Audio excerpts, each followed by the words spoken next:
Like, it was pretty concerning to hear what we heard. Got it. Yep. John, please.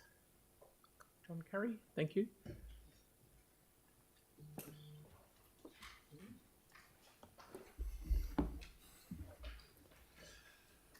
Hello, my name's John Curry, and I'll be speaking today about the Akaroa wastewater scheme. Now, I'm a resident in the area over there. The current budget for the Akaroa wastewater scheme with disposal on land at Robinsons Bay is $107 million and will no doubt rise in the future. The Robinsons Bay option, it was adopted instead of a harbour outfall option because of Ngātahu concerns regarding traditional Maori customs for the disposal of human waste. So I would like to respectfully address those concerns and propose that the harbour outfall option meets the underlying health and environmental basis of traditional Maori practice.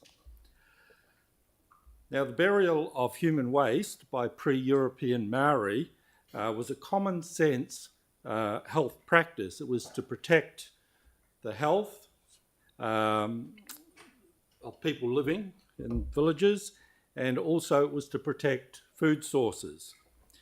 It was the best approach available at the time, and it's the basis of the cultural practice.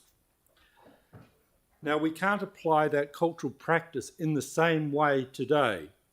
The populations are far too large, and the amount of waste generated, the land wouldn't be able to sustain it or be able to process it.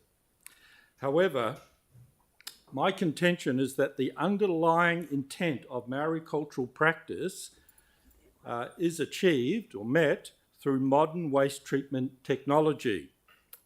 Now, I was a member of the Community Reference Group for the Akaroa wastewater scheme back in 2021 and 2022.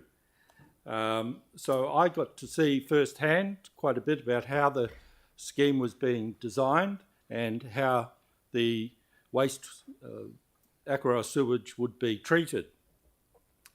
The solid waste was going to be removed, and the remaining wastewater was to be filtered and then UV exposed to kill the pathogens. So it was to be treated to a very high standard. From a health and environmental perspective, it was fit for release into waterways, including Akaroa Harbour.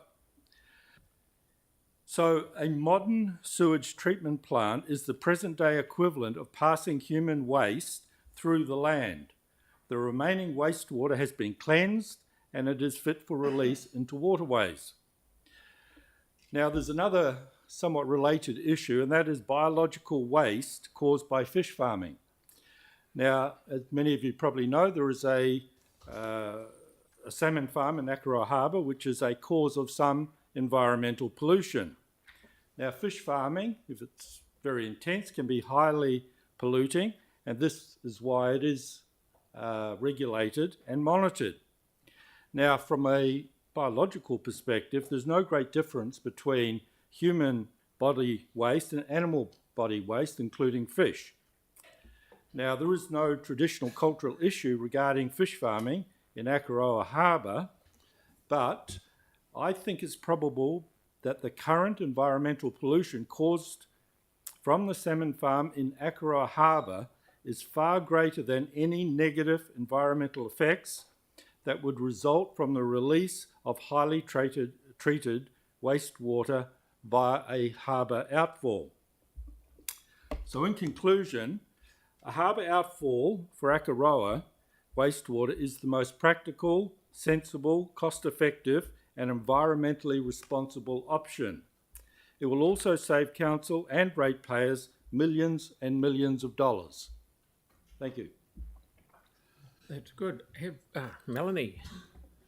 Are you asking really for the hearing? Hi. Are you asking for the hearing to that whole process, because it's been through that process? Are you asking for that to start again? From what I understand, developments mean it probably is going to come up again.